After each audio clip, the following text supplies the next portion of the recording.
Episode 91. 9 billion names for God. There's a famous short story by Arthur C. Clarke written in the early 50s called 9 Billion Names of God.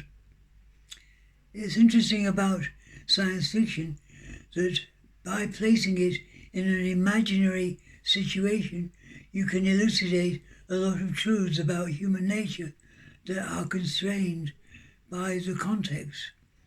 Anything can be true or nothing can be true in science fiction. I remember with Ursula Le Guin's trilogy, the Earthsea trilogy, I was so taken up by it that I even made myself a magician's staff, which I used to hold as I was reading it, and then screamed when I saw the resolution to the story. I was that taken up.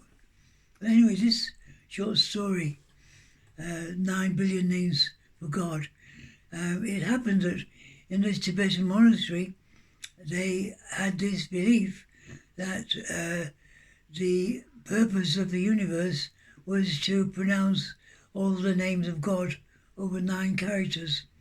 And they worked out this was going to take them another 1,500 years. So they sold some manuscripts and bought a computer, and 2 geeks came out and they set the computer the task of printing out all the rest of the names of God. They've been there about 3 months, and the job, which would have taken another 1,500 years, was coming to an end. And the 2 operatives, realizing this, wondered what would happen when at the end of the schedule, how they would react, how they would take it out on the computer and themselves. So as the computer was finishing in the early hours of the morning his task, they made a hasty retreat and went down the mountain path to get onto a plane that was waiting for them.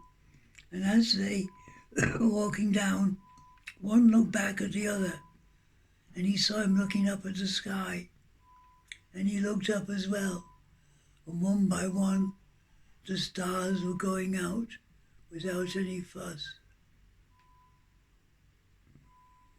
Nonsense, of course.